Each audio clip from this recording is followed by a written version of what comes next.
What up, YouTube? Welcome back to the channel. Low Budget Spider Writer, bringing you another video. In my last video, I talked about how to do a pre-purchase inspection if you're ready to buy one of these beautiful riding platforms that Can-Am makes. I thought we finished that conversation up. In this video, we'll talk about how to complete the purchase process. And that can be applied to whether you're buying a new or used Can-Am Spyder. It is winter time here in Michigan where I'm at. So although I may not be able to ride, doesn't mean I can't come out to the garage periodically and spend a little bit of time with Storm, my 2025 Can-Am Spyder RT. See the sky. And all winter simply means for me it's just maintenance, where I take time to check all of the wiring for the various mods that I have installed to make sure that everything is still working as it should and that it's installed the way that it should be. As you can see, I have a lot of additional lighting on this bike. And I do have videos talking about how I accomplished a lot of these additional lighting mods. Whether it's in the front trunk, the rear trunk, the saddlebag, or under the seat, or just decorative accent lighting.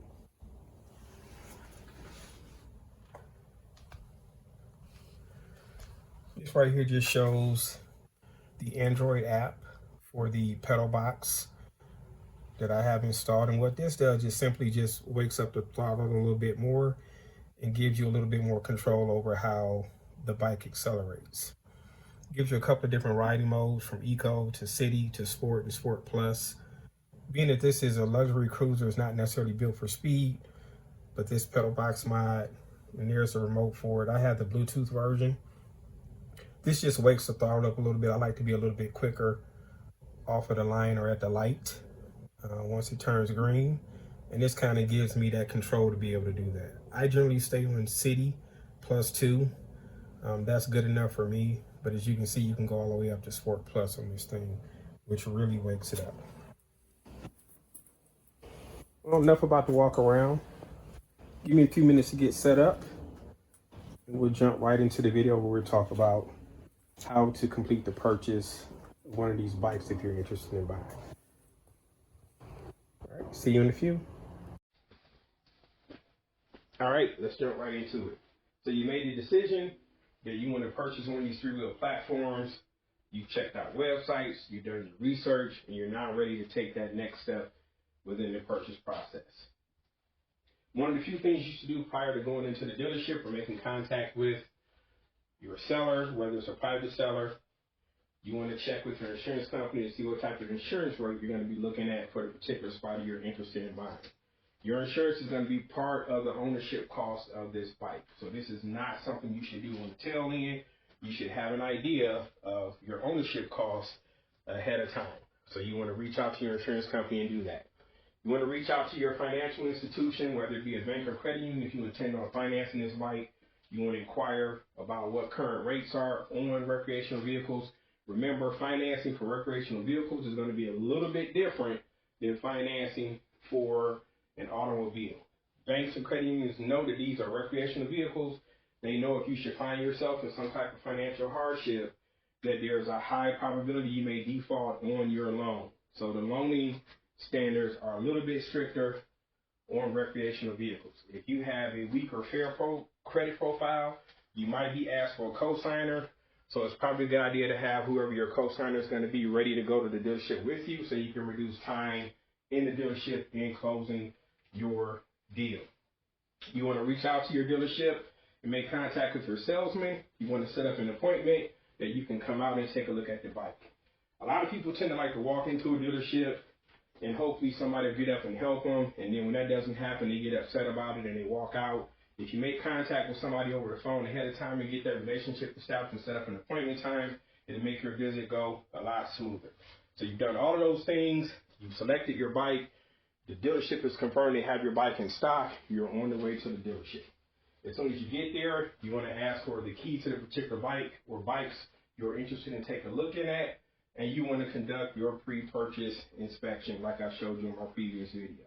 Once you're satisfied with your inspection, whether it's a new or used bike that you're attempting to purchase, you've addressed any concerns that you have with the dealer or private seller, you want to now engage in your retail purchase price of your particular bike. Remember, your retail purchase price is going to be different than your out-the-door price.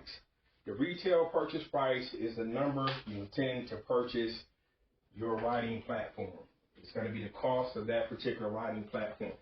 You want to negotiate this. You want to ask about current incentives, whether it's manufacturer rebates, whether it's manager in-house specials, any type of rebates that are available, you want to inquire about. Some dealerships will tell you that up front. Some dealerships may not present that information to you. Remember, they are in business to make money. There are 4 parts to a dealership that you should be aware of, and all 4 of these parts are designed to make money when you walk in.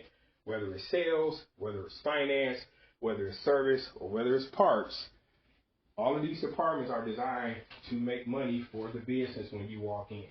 And you want to be able to control how much of your money you are giving up while you're trying to get your deal done.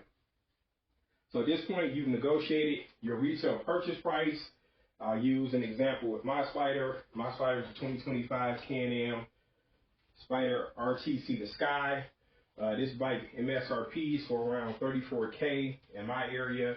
I was able to negotiate an out-the-door price of $29K. And this included current incentives from VRP as well as an in-house manager's discount because I had purchased several bikes in the past from my dealer.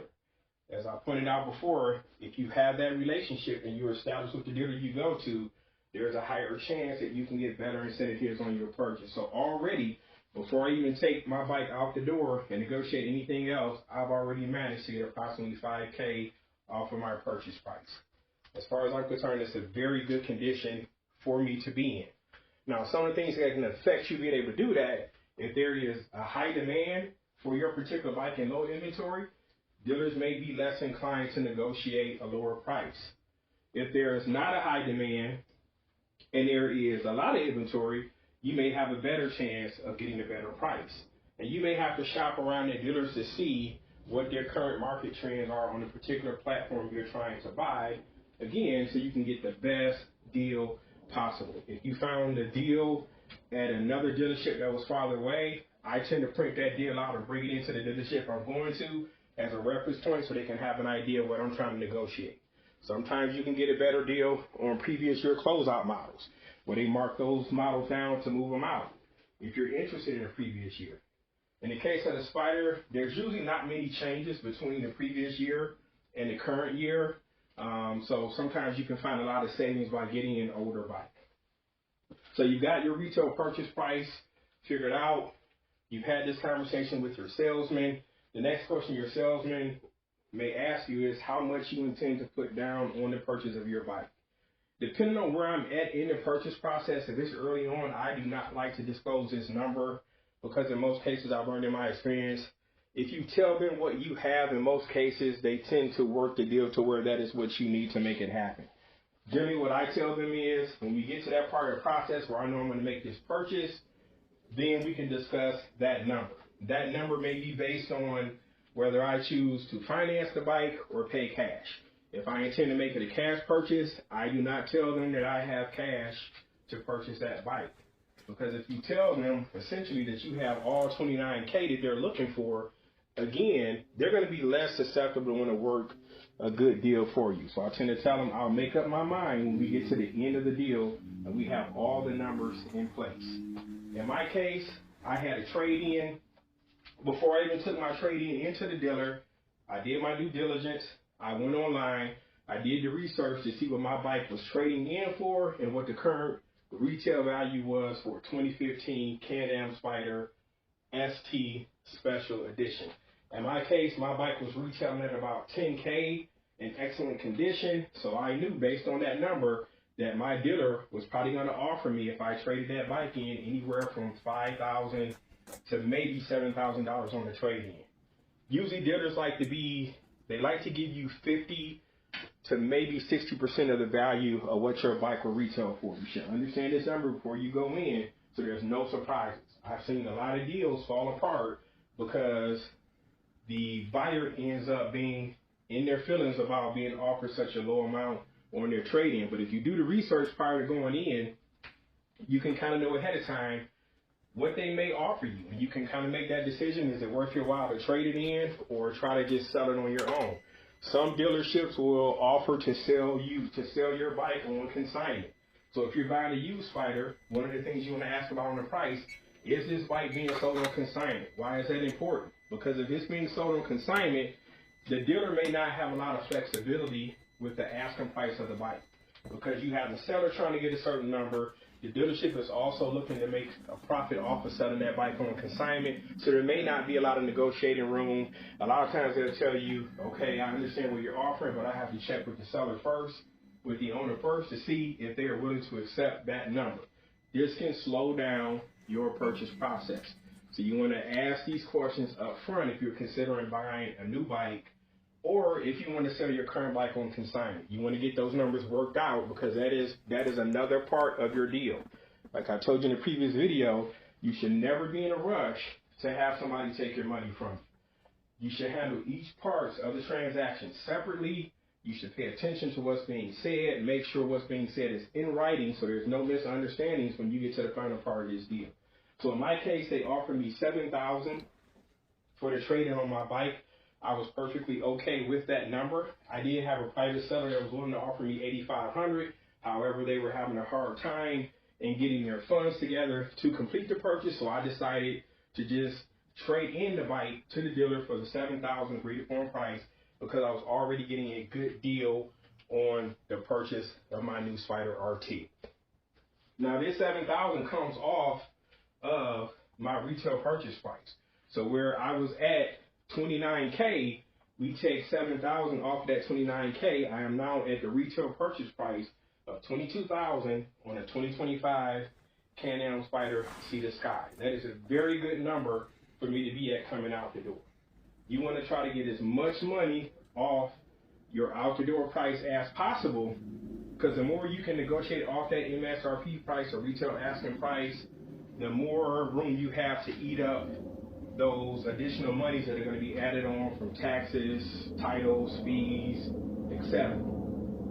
Because the last thing you want to do is put yourself in a loan where you are so far in the red out the door that if you decide to trade this bike in, you're going to be very surprised how much money you still owe. Because when you finance something, the first couple of years of that loan, depending on how long you're financing, you're just paying interest. You are not paying on any principal on that bike. So you want to keep that in mind when you're negotiating the purchase price of your bike. You don't want to be that upside down in your loan when you walk out the door. So the more money you can eat up during the negotiation process to offset those other numbers, the better you'll be. And again, like I said, you can use online calculators to kind of figure out where you need to be prior to coming into that dealership. Be able to back up why you're coming with the numbers that you're coming with, and what you back that up with is the research you've done. To just throw a number out there and say, well, this is what I want, and they ask you why, and you have no real answer based in fact, can make negotiations a little bit stressful. So you want to be able to articulate why you're coming from your position based in facts, whether it's issues with the bike, whether it's based on current market trends, whether it's based on rebates that you're aware of that they haven't offered.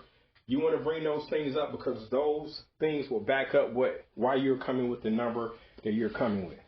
So you got everything worked out. You got your retail purchase price agreed upon. Your salesman has added up all your taxes and additional fees. The next thing you want to do is what I do. I take that workup sheet or that purchase agreement and I step away from the table. I go outside the dealer, whether it's in my car or just walking around in the parking lot. I find me a quiet spot and I go through line by line on that purchase agreement. Any number that I see that I do not have an understanding about or I do not agree with, when I come back to the table with my salesman, that's what I'm going to bring up.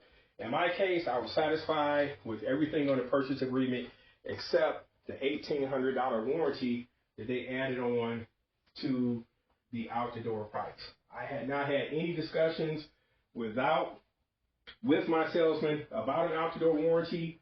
I had already had my financing set up. Ultimately, I came in with being financed by my credit union at a 5.5% interest rate.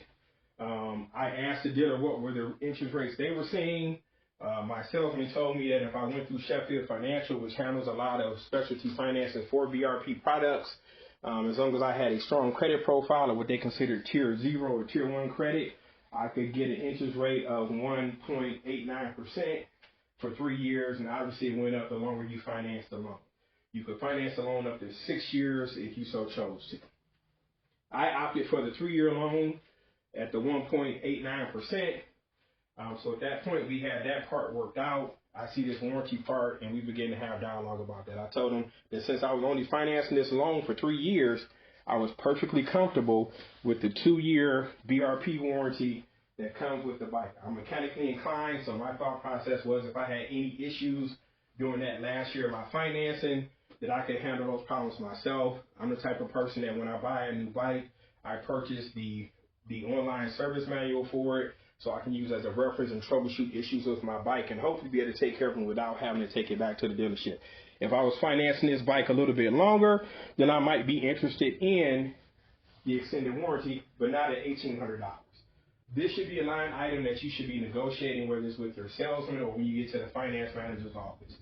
My salesman informed me that it wasn't much he could do about the price, that when I got into the finance manager's office, I could have that conversation with him or her. We make our way over to the finance manager's office to finalize the deal.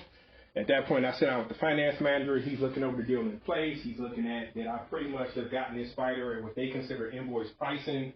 He's looking at the promotional interest rate that I have on the bike. He's looking at the discounts that my salesman applied to the bike. And the first thing he says is, I'm not really making a lot of money on this deal. And I told him I understand that you're in business to make money. I'm in business to save money. He again expressed the importance of getting the extended warranty. And again, I told him not at $1,800. I said, if you're willing to negotiate the price of the warranty, then I'm willing to add that warranty, because to be able to pay the bike off in 3 years and still have an additional 2 years of coverage is ideal, just not at that price point. Ultimately, we got the price negotiated down. I'm not going to tell you what that price is because I don't know if that's what they offer to everybody, but I was able to get the warranty at cost to them. Instead of adding the cost of that warranty onto my out-the-door price, I opted to pay for the warranty separately. You want to add very little to the tail end of your loan if you can help it. So if it comes down to accessories, you want to be mindful adding additional accessories, whether it's additional service warranties such as gap insurance or things like that. If you negotiate a good deal on your purchase price, you're not going to need gap insurance coming out the door.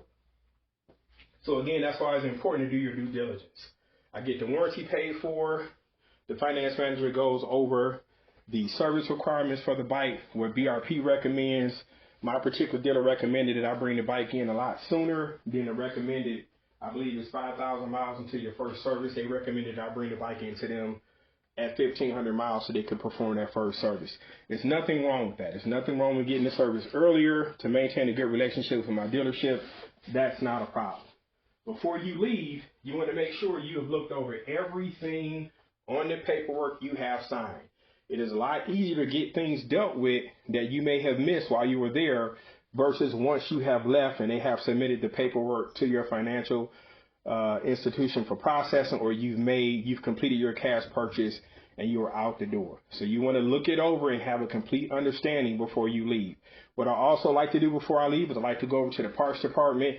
I like to have a conversation with those folks and have an idea if I find myself needing parts, if my bike is in for service, how big of a delay is it to get parts from the manufacturer to them so they can service my bike. If I'm looking to get additional accessories, I did have a conversation with my salesman where, because I bought a new bike from them, I would get 50% off any accessories or parts that I purchased from their parts department. That was good to know. Again, you don't want to finance those things. You want to pay for those things out of pocket if you can. I also go over to the service department so I can understand what are their peak service times. What is the busiest time that they see? How many technicians do they have on staff that can service my particular bike? Some dealerships may sell a product but not necessarily have a technician on staff to service it. And then you have to go to a different dealership to get service. So you want to have an understanding of those things before you leave out of there. Once I'm satisfied and I'm comfortable with everything that I've done, I have my keys. I want to take one final look at my bike before I take possession of it, because in this case, my bike left my site for a period of time so they could do the final assembly and inspection. So you want to make sure before you ride away, you have addressed any issues that may not have been there when you did your pre-inspection. There's nothing wrong with doing an after-purchase inspection, because sometimes technicians don't put panels back on properly. All of a sudden there's a sound there that wasn't there before. You can get those things addressed before you leave. Now, once I've done that and I'm satisfied and I left, what I did on the back end of my loan, since I financed, I contacted Sheffield Financial. I was told ahead of time by my salesman that there was no early payoff penalty on my bike. Since it was only 1.89% on the interest rate, I had calculated how much interest it would be over 3 years, and I had made that interest rate upfront payment to them. That way, all of the payments that I am making after that go towards principal. Because again, you want to get that bike paid off as quickly as possible. As quickly as possible. You can make additional payments at any time to reduce your financial obligation.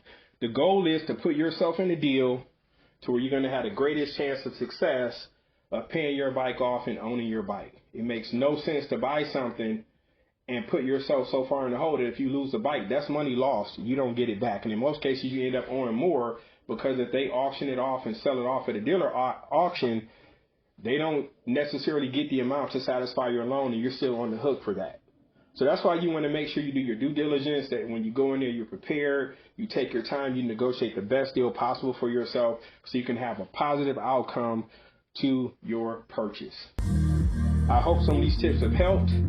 Again, leave the comments. If you have additional commentary that you want to add, put it in the comments. I do respond. I really appreciate all the feedback I've been getting. I'm really grateful for the viewership that I've been getting. To my existing subscribers and new subscribers to the channel, I really appreciate you being here. I look forward to bringing you more Spyder content, or whatever content you want to see, whether it's on my Spyder or any of the other vehicles that I own. Let me know in the comments. I'll be more than happy to put a video together for you explaining how I've done some of the mods or purchased some of the things that I have. Remember to always live for the experience, and definitely enjoy the ride. Peace.